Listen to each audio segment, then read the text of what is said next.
warahmatullahi wabarakatuh. Berjumpa kembali dengan Mas Cacing, channel Autotronic, channel yang membahas tentang seputar otomotif dan elektronik pada kendaraan bermotor. Gimana kabarnya guys? Semoga sehat selalu dan dilapangkan rezekinya ya. Hari ini kita kejumpaan PCX dengan keluhan speedometer blank dan jarum tidak bergerak. Kita coba untuk bongkar dulu ya guys. Kita buka baut cover ya, yang ada dua untuk cover mikanya. Jangan lupa untuk pengungkitnya kita lepas dulu. Ada sekitar 5 pengait, di depan ada 3 dan di belakang ada 2 seperti ini ya. Terlepas dari mikanya, kita coba bongkar bagian cover undernya atau cover bawahnya dengan obeng plus. Ada lumayan banyak baut di sini, berapa baut tertutup agak masuk ke dalam, jadi perlu sedikit ketelitian. Nah, seperti ini bautnya agak susah dalam. Biasanya untuk keluhan seperti ini dengan gejala blank dan jarum tidak bergerak, biasanya adalah speedo bekas kemasukan air guys, karena mungkin saat dicuci atau saat kehujanan, jadi air masuk ke dalam area PCB sehingga menimbulkan banyak korosi di beberapa komponen dan membuat short di beberapa komponen dan jalurnya. Agak susah untuk membuka cover yang hitam ini, karena pengaitnya juga sangat rapuh. Jika terlalu dipaksakan biasanya akan pecah untuk pengaitnya. Nah, untuk buka LCD kita harus agak mencongkel ya di bagian bawahnya. Ini kan nggak bisa, dia harus dilepas dulu untuk pengaitnya ini, jangan sampai hilang ya guys. Ini agak susah untuk nyari part penggantinya. Mainnya seperti ini kecil. Terus kita buka di pengait di bawah 2 sambil ditekan, maka LCD nya itu akan lepas.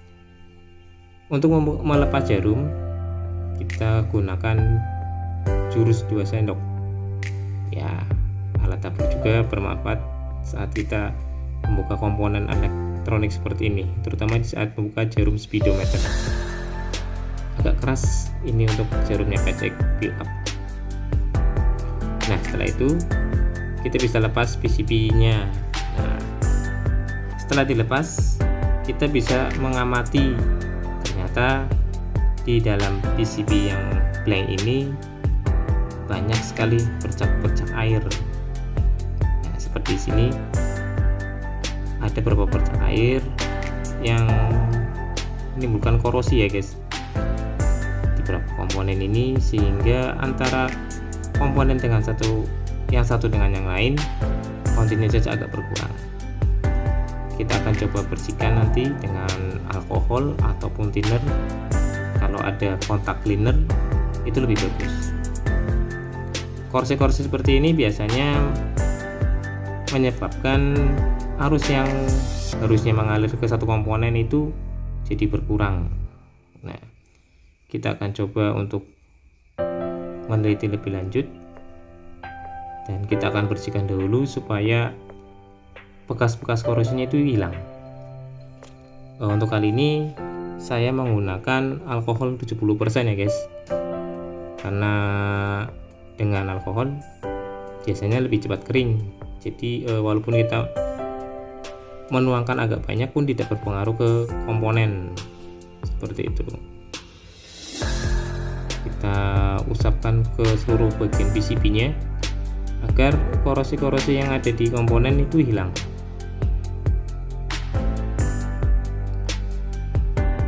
Kita harus perhatikan detailnya supaya saat pengecekan untuk tahap keduanya ini tidak berantakan ya. Jadi korosinya dipastikan sudah tidak ada bekas-bekas korosinya. Itu biasanya berwarna agak putih guys, seperti ini. Setelah dibersihkan, kita diamkan dulu agar alkoholnya itu kering, hilang. Nah, setelah dibersihkan, kita sambung kembali beberapa komponen yang terindikasi mulai ada pengapuran atau kontinuitasnya berkurang. Seperti ini di AC regulatornya, sama di resistor 0 ohm yang berfungsi sebagai sekring. Kita solder ulang lagi agar arus yang mengalir lebih maksimal ya. Di arus yang kesini harusnya 5 volt ya, karena biasanya jika terjadi blank, arus yang 5 volt itu tidak keluar dari AC regulator, ataupun arus 5 volt itu tidak masuk ke AC EEPROM ataupun microcontrollernya. Ini kita coba solder lagi.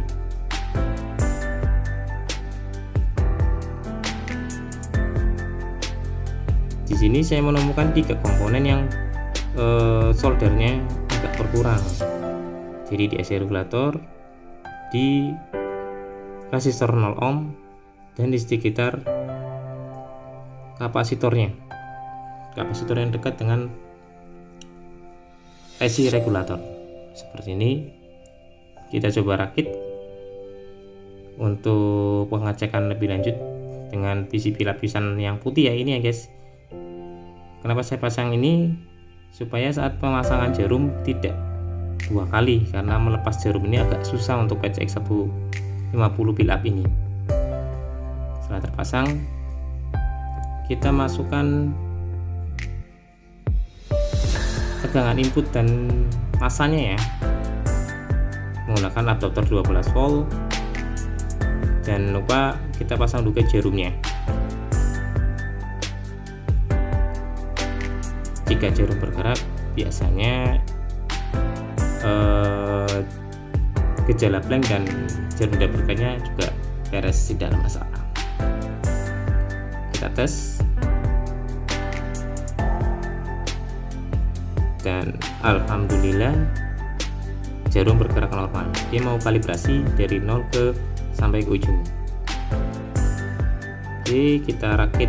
Untuk selanjutnya kita rakit LCD-nya ya.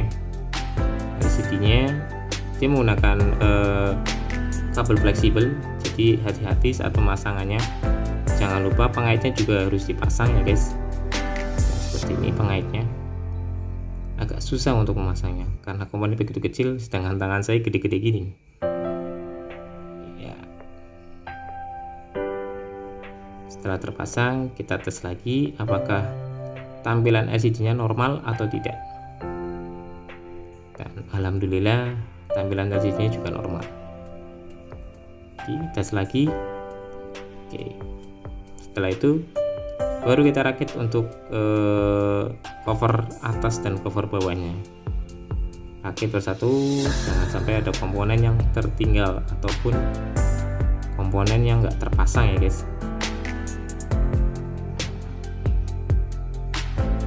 Pastikan semua komponen terpasang dengan benar ya guys. Di cover bawahnya juga harus terpasang, baut-bautnya harus juga terpasang. Jika mengalami seperti ini, coba dikeringkan dahulu. Jika memang tidak ada skill untuk memperbaiki, coba dikeringkan dahulu, barangkali setelah dikeringkan itu bisa. Tapi jika tidak bisa, coba dibuka seperti ini dan ikuti langkah-langkah yang seperti di video di awal tadi. Kita rakit semuanya, ikannya juga. Untuk buat pengaitnya kita pasang lagi dan kita tes lagi untuk finishingnya ya. Kita masukkan lagi tegangan input dan masanya. Setelah dicek dan normal, kita bisa finish ya. Jadi untuk keluhan speedometer blank dan jarum tinta bergerak teratasi. Demikian, semoga bermanfaat. Jangan lupa subscribe dan like untuk channel ini ya. Assalamualaikum warahmatullahi wabarakatuh.